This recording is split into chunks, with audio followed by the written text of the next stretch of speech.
Hi hello ನಮಸ್ತೆ, ನಾನು ರಾಜು ಅಷ್ಟೇ. ನೀವು ನೋಡ್ತೀರಾ centre point Kannada YouTube channel. Urvil Patel ಅತಿ ವೇಗದ ಅರ್ಧಶತಕ, LSG ವಿರುದ್ಧ ಗೆದ್ದು ಬೀಗಿದಂಥ ಚೆನ್ನೈ ಸೂಪರ್ ಕಿಂಗ್ಸ್ ತಂಡ. RCB RR ಪ್ಲೇ ಆಫ್ ಲೆಕ್ಕ ಉಲ್ಟಾ ಪಲ್ಟಾ. ಏನಿದು ಅಪ್ಡೇಟ್, ಇವೆಲ್ಲವನ್ನು ನೋಡೋಣ. ಅದಕ್ಕಿಂತ ಮೊದಲು ಇಲ್ಲಿ ತನಕ ನಮ್ಮ ಚಾನಲ್ನ ಸಬ್ಸ್ಕ್ರೈಬ್ ಮಾಡಿಲ್ಲ ಅಂದರೆ ಈಗಲೇ ಸಬ್ಸ್ಕ್ರೈಬ್ ಮಾಡಿ, ಜೊತೆಗೆ ಕಾಮೆಂಟ್ಗಳ ಮುಖಾಂತರ ತಮ್ಮ ಅಭಿಪ್ರಾಯವನ್ನು ತಿಳಿಸಬಹುದು. ವೀಕ್ಷಕರೇ, IPLನ 53ನೇ ಪಂದ್ಯದಲ್ಲಿ LSG ಮತ್ತು ಚೆನ್ನೈ ಸೂಪರ್ ಕಿಂಗ್ಸ್ ತಂಡಗಳು ಮುಖಾಮುಖಿಯಾಗಿದ್ದವು. ಹೀಗಾಗಿ ಮೊದಲು ಟಾಸ್ ಗೆದ್ದಂಥ ಚೆನ್ನೈ ಸೂಪರ್ ಕಿಂಗ್ಸ್ ತಂಡ LSGಗೆ ಮೊದಲು ಬ್ಯಾಟಿಂಗ್ ಮಾಡುವಂಥ ಅವಕಾಶವನ್ನು ಮಾಡಿಕೊಡ್ತು. ಜೊತೆಗೆ ಜೋಸ್ ಇಂಗ್ಲಿಸ್ ಅವರ ಭರ್ಜರಿ ಆಟದ ನೆರವಿನಿಂದ LSG ತಂಡ ನಿಗದಿತ 20 ಓವರ್ಗಳಲ್ಲಿ 8 ವಿಕೆಟನ್ನು ಕಳ್ಕೊಂಡು 203 ರನ್ನನ್ನು ಮಾಡಿ ಚೆನ್ನೈ ಸೂಪರ್ ಕಿಂಗ್ಸ್ ತಂಡಕ್ಕೆ 204 ರನ್ಗಳ ಬೃಹತ್ ಮೊತ್ತವನ್ನು ಟಾರ್ಗೆಟ್ ಆಗಿ ನೀಡಿತು. ಇನ್ನು ಈ ಬೃಹತ್ ಮೊತ್ತವನ್ನು ಬೆನ್ನಟ್ಟಿದಂಥ ಚೆನ್ನೈ ಸೂಪರ್ ಕಿಂಗ್ಸ್ ತಂಡ ಇನ್ನೂ 4 ಎಸೆತ ಬಾಕಿ ಇರುವಂತೆ 5 ವಿಕೆಟನ್ನು ಕಳ್ಕೊಂಡು 208 ರನ್ ಮಾಡಿ ಬರೋಬ್ಬರಿ 5 ವಿಕೆಟ್ಗಳ ಸುಲಭ ಜಯವನ್ನು ಸಾಧಿಸಿತು. ಜೊತೆಗೆ 2 ಅಂಕವನ್ನು ಪಡ್ಕೊಂಡು ಇದೀಗ ಅಂಕಪಟ್ಟಿಯಲ್ಲಿ 5ನೇ ಸ್ಥಾನಕ್ಕೆ ಏರಿದೆ. ಮತ್ತು ಇನ್ನುಳಿದಿರುವಂಥ 3 ಪಂದ್ಯವನ್ನು ಗೆದ್ದರೆ ಅಥವಾ 3ರಲ್ಲಿ 2 ಗೆದ್ದರೂ ಕೂಡ ಚೆನ್ನೈ ಸೂಪರ್ ಕಿಂಗ್ಸ್ ತಂಡದ ಪ್ಲೇ ಆಫ್ ಕನಸು ಜೀವಂತವಾಗಿ ಇರುತ್ತೆ. ಇನ್ನು ಮ್ಯಾಚ್ ಬಗ್ಗೆ ಮಾತನಾಡ್ತಾ ಹೋದರೆ, ಮೊದಲು ಬ್ಯಾಟಿಂಗ್ ಮಾಡಿದಂಥ LSG ತಂಡದ ಜೋಸ್ ಇಂಗ್ಲಿಸ್ ಅವರ ಆರ್ಭಟ ಸೂಪರ್ ಆಗಿತ್ತು. ತಾನು ಎದುರಿಸಿದಂಥ 33 ಬಾಲ್ನಲ್ಲಿ 10 ಅಮೋಘವಾದಂಥ ಬೌಂಡ್ರಿ, ಕ್ಲಾಸಿಕ್ ಬೌಂಡ್ರಿ, ಜೊತೆಗೆ 6 ಭರ್ಜರಿಯಾದ ಸಿಕ್ಸರ್ಗಳ ನೆರವಿನಿಂದ 85 ರನ್ ಮಾಡಿ ಔಟ್ ಆಗ್ತಾರೆ.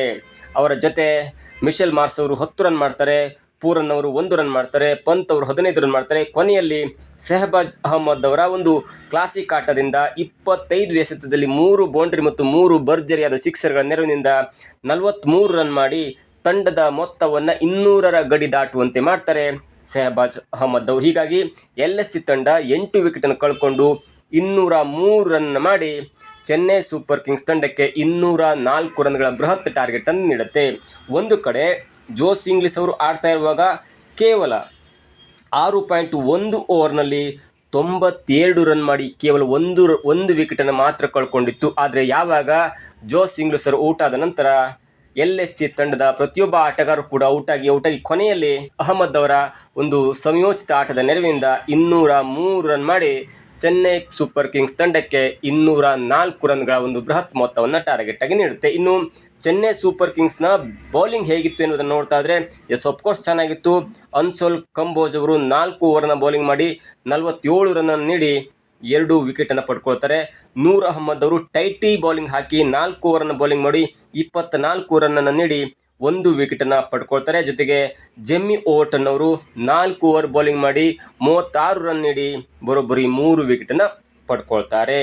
ಇನ್ನು ಈ 204 ರನ್ಗಳ ಬೃಹತ್ ಮೊತ್ತವನ್ನು ಬೆನ್ನಟ್ಟಿದಂಥ ಚೆನ್ನೈ ಸೂಪರ್ ಕಿಂಗ್ಸ್ ತಂಡದ ಆರಂಭ ಉತ್ತಮವಾಗಿತ್ತು. ಸಂಜು ಸ್ಯಾಮ್ಸನ್ 14 ಬಾಲ್ನಲ್ಲಿ 28 ರನ್ ಹೊಡೆದು ಔಟ್ ಆಗ್ತಾರೆ. ಋತುರಾಜ್ ಗಾಯಕ್ವಾಡ್ 28 ಎಸೆತದಲ್ಲಿ 47 ರನ್ ಮಾಡಿ ಔಟ್ ಆಗ್ತಾರೆ. ಜೊತೆಗೆ ಚೆನ್ನೈ ಸೂಪರ್ ಕಿಂಗ್ಸ್ ತಂಡದ ಎಲೆಮರೆ ಕಾಯಿ ಅಂತಿರುವ ಊರ್ವಿಲ್ ಪಟೇಲ್ ಅವರ ಆರ್ಭಟ ಹೇಗಿತ್ತಂದರೆ 8 ಸಿಕ್ಸರ್ನ ಹೊಡಿತಾರೆ. ಮೊದಲ 8 ಎಸೆತದಲ್ಲಿ 41 ರನ್ ಮಾಡ್ತಾರೆ. ಕೊನೆಗೆ 13 ಎಸೆತದಲ್ಲಿ 50 ರನ್ ಮಾಡುವ ಮುಖಾಂತರ IPL ಟೂರ್ನಿಮೆಂಟ್ನಲ್ಲಿ ಇತಿಹಾಸದಲ್ಲಿ 13 ಬಾಲಿಗೆ ಅತಿ ವೇಗವಾಗಿ ಅರ್ಧಶತಕ ಮಾಡಿದಂಥ 2ನೇ ಆಟಗಾರ. ಈ ಹಿಂದೆ 2023ರಲ್ಲಿ ಜೈಸ್ವಾಲ್ ಅವರು ಕೂಡ 13 ಬಾಲ್ನಲ್ಲಿ 50 ರನ್ ಮಾಡಿ ಮೊಟ್ಟ ಮೊದಲಿಗನಾಗಿ ಅಥವಾ ಅತಿ ವೇಗದ ಅರ್ಧಶತಕ ಮಾಡಿದ ಹೆಗ್ಗಳಿಕಿತ್ತು. ಈಗ ಅವರ ಸಾಲಿಗೆ ಮತ್ತೊಬ್ಬ ಆಟಗಾರ ಊರ್ವಿಲ್ ಪಟೇಲ್ ಕೂಡ ಸೇರ್ಕೊಳ್ತಾರೆ. ಕೊನೆಯದಾಗಿ ಊರ್ವಿಲ್ ಪಟೇಲ್ ಅವರು ತಾನು ಎದುರಿಸಿದಂಥ 23 ಬಾಲ್ನಲ್ಲಿ 2 ಬೌಂಡ್ರಿ ಮತ್ತು 8 ಭರ್ಜರಿಯಾದ ಸಿಕ್ಸರ್ಗಳ ನೆರವಿನಿಂದ 63 ರನ್ ಮಾಡಿ ಔಟ್ ಆಗ್ತಾರೆ.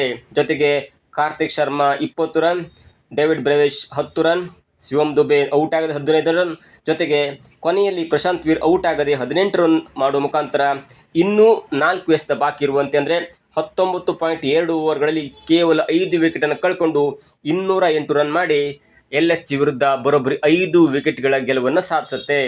ಜೊತೆಗೆ LSG ತಂಡದ ಬೌಲಿಂಗ್ ಹೇಗಿತ್ತು ಎನ್ನುವುದನ್ನು ನೋಡ್ತಾ ಹೋದರೆ, ದಿಗ್ವೇಶ್ ಅವರು 4 ಓವರನ್ನು ಬಾಲ್ ಮಾಡ್ತಾರೆ, 45 ರನ್ ನೀಡ್ತಾರೆ. ಜೊತೆಗೆ 2 ವಿಕೆಟನ್ನು ಪಡ್ಕೊಳ್ತಾರೆ.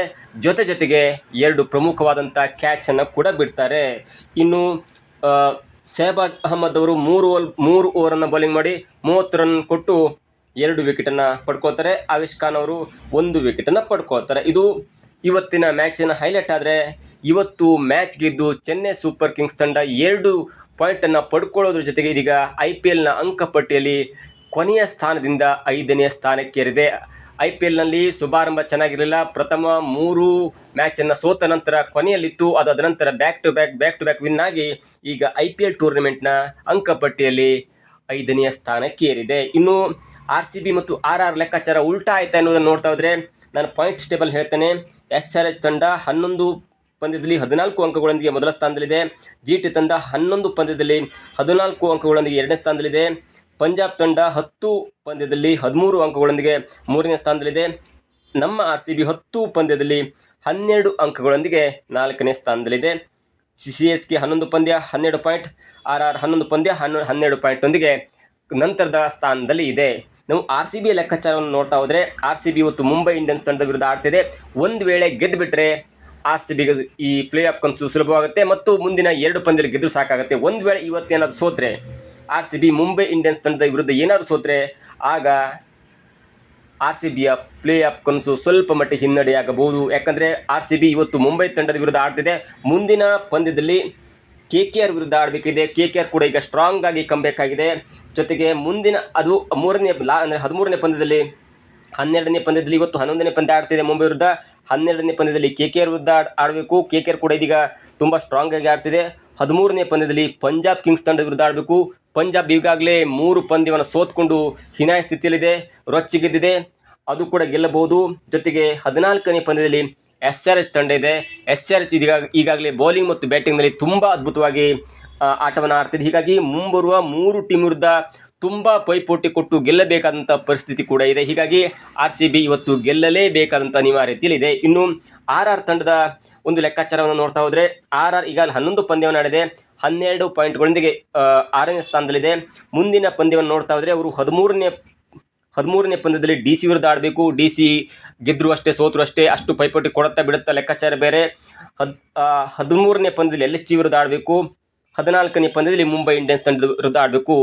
RR ತಂಡಕ್ಕೆ ಮುಂಬರುವ 3 ತಂಡಗಳ ಪೈಪೋಟಿ ಕಡಿಮೆ ಇರಬಹುದು. ಯಾಕಂದರೆ ಅವೆಲ್ಲವೂ ಕೂಡ ಸೋತು ಸುದೃಢವಾಗಿ IPLನಿಂದ ಹೊರಬಿದ್ದಿದೆ. ಹೀಗಾಗಿ RCB ಮತ್ತು RRನ ಲೆಕ್ಕಾಚಾರ ನೋಡ್ತಿದ್ರೆ RCBಗೆ ಇವತ್ತಿನ ಮ್ಯಾಚ್ ಗೆಲ್ಲಲೇಬೇಕು. ಜೊತೆಗೆ ಮುಂಬರುವ 3 ಪಂದ್ಯಗಳು ಕೂಡ ಪೈಪೋಟಿಯಿಂದ ಕೂಡಿರುತ್ತೆ. RR ತಂಡಕ್ಕೆ ಮುಂಬರುವ 3 ಪಂದ್ಯಗಳು ಕೂಡ ಆ 3 ತಂಡಗಳು ಕೂಡ IPLನಿಂದ ಹೊರಹೋದ ಕಾರಣಕ್ಕಾಗಿ ಪೈಪೋಟಿ ಕಡಿಮೆ ಇರಬಹುದು. ಮತ್ತು 2 ಪಂದ್ಯದಲ್ಲಿ ಗೆದ್ದರೂ ಕೂಡ ಪ್ಲೇ ಆಫ್ ಕನಸು ಜೀವಂತವಾಗಿರುವಂಥ ಸಾಧ್ಯತೆ ಕೂಡ ಇದೆ. ಅದರ ಜೊತೆಗೆ KKR ತಂಡ ಕೂಡ ಮೇಲೆ ಬಂದು ಪೈಪೋಟಿ ನೀಡುವಂಥ ಎಲ್ಲ ಸಾಧ್ಯತೆ ಕೂಡ ಇದೆ. ಇದು ಪಾಯಿಂಟ್ಸ್ ಟೇಬಲ್ನ ಲೆಕ್ಕಾಚಾರ. ಒಟ್ಟಾರೆಯಾಗಿ ಇವತ್ತು ಚೆನ್ನೈ ಸೂಪರ್ ಕಿಂಗ್ಸ್ ತಂಡ 5 ವಿಕೆಟ್ಗಳಿಂದ LSGಯನ್ನು ಮಣಿಸುವ ಮುಖಾಂತರ ತಾನೂ ಕೂಡ ಪ್ಲೇ ಆಫ್ಗೆ ಹೋಗಬಲ್ಲೆ ಮತ್ತು ಮುಂಬರುವ 3 ಪಂದ್ಯದಲ್ಲಿ 2 ಪಂದ್ಯ ಗೆದ್ದರೂ ಕೂಡ ನನ್ನ ಪ್ಲೇ ಆಫ್ ಕನಸು ಜೀವಂತವಾಗಿರುತ್ತೆ ಅನ್ನುವಂಥ ಒಂದು ಬಿಗ್ ಸ್ಟೇಟ್ಮೆಂಟನ್ನು ಇವತ್ತಿನ ಆಟದ ಮುಖಾಂತರ ಕೊಟ್ಟಿದೆ. ಇದಾಗಿತ್ತು ಇವತ್ತಿನ ವಿಶೇಷ. ನೋಡ್ತಾ ಇರಿ centre point Kannada YouTube channel.